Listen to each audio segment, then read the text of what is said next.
saan nga may happy at yummy ay tiyak pupuntahan yan ni Emmy. Kaya naman samahan niyo ako sa isa sa pinakamasayang festival dito sa Pangasinan. Welcome to Lingayen Bagoong Festival!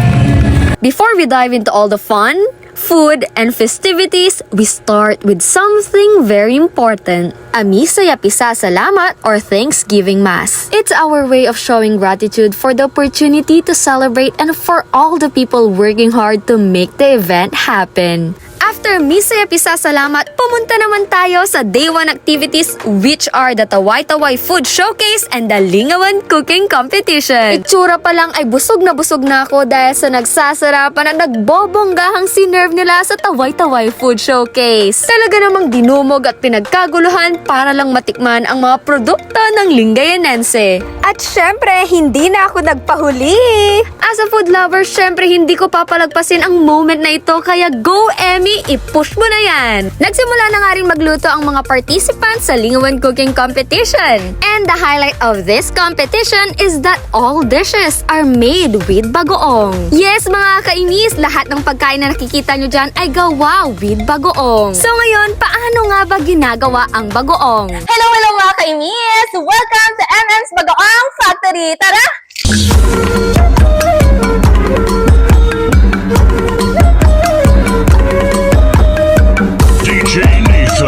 Hello mga kainis! Welcome to MM's Bagoong Factory! Dito nga ay makikita natin kung saan nila fina-ferment at saan nila iniimbak ang mga ready to pack ng mga bagoong mga kainis. At dahil nandito na din ako mga kainis, ay trinay ko na din ang proseso sa pagpapak ng mga bagoong. Pagkatapos ng mapuno itong isang kahon mga kainis, ay nililipat nila ito para itali mga kainis. Sa isang araw nga mga kainis ay nakakagawa sila ng estimated 500 boxes at nasa-sold out din yon sa isang araw. At nagsimula lang ito sa 600 pesos na puhunan ng owner. Hello mga kainis! Dito nga po pala, kasama ko po yung owner po ng Merlis Bagoong. Sir, name nyo na lang po. Minandro Mulano. Sir, Minandro Mulano. Kaya nag-umpisa kami sa 600, mga 5 balde lang yun. Kasi noong araw, nagsimula kami doon sa Bagoong Isda, sa Bagoong Alamang. Mula sa 600 pesos na pagbili ng alamang ay ngayon marami na silang natutulungang mga kabaluyan. Kaya naman saludo po ako sa inyo Sir Minandro at sana po marami pa po kayong matulungan.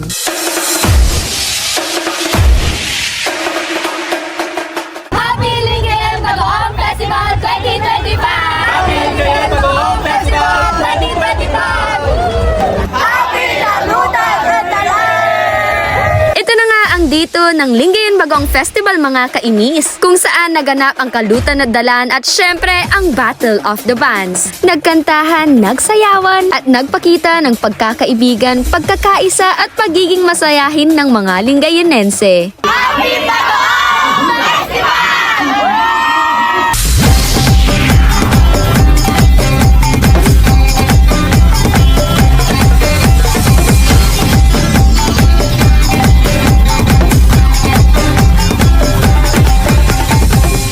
Ito na nga ang day 3 at last day ng Lingayen Bagoong Festival, kung saan itinampok ang Grand Float Parade at ang Street Dance Competition. Isa nga ito sa pinakahihintay ng mga Lingayenense at ng mga turista. Dahil makikita ang mga estudyante mula sa iba't ibang paaralan dito sa Lingayen na nagtatanghal ng makukulay at malikhaing sayaw. Ang Street Dancing Competition ay hindi lamang isang masayang pagdiriwang ng kultura, kundi isa rin itong handog ng pasasalamat para sa mga biyaya at proteksyon natanggap mula kay San Roque. Sa pagtatapos nga ng Lingayen Bagoong Festival 2025 ay nakisaya at nagpakilig ang Bandang Lili.